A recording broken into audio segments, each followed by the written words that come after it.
പ്രണയിക്കുന്നവരൊക്കെ ഭയങ്കര യങ് ആയിട്ടിരിക്കും എന്നാണ് പറയുന്നത്. കാരണം അവർക്ക് എപ്പോഴും ഹാപ്പി ഹോർമോൺസ് ഉണ്ടായിക്കൊണ്ടിരിക്കും.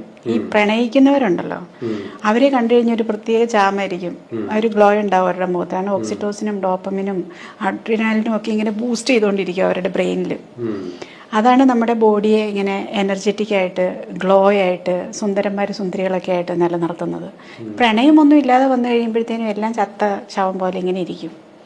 അതുകൊണ്ട് പ്രണയം വേണം, നല്ലതാണ്. അത് ആരോട്, എന്തിനോട്, എവിടെ, എപ്പം എന്നുള്ളത് മാത്രം ശ്രദ്ധിക്കുക.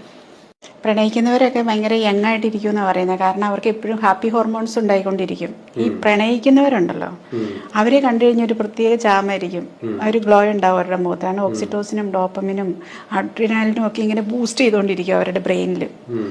അതാണ് നമ്മുടെ ബോഡിയെ ഇങ്ങനെ എനർജറ്റിക് ആയിട്ട്, ഗ്ലോ ആയിട്ട്, സുന്ദരന്മാർ സുന്ദരികളൊക്കെ ആയിട്ട് നിലനിർത്തുന്നത്. പ്രണയമൊന്നും ഇല്ലാതെ വന്നു കഴിയുമ്പോഴത്തേനും എല്ലാം ചത്ത ശവം പോലെ ഇങ്ങനെ ഇരിക്കും. അതുകൊണ്ട് പ്രണയം വേണം, നല്ലതാണ്.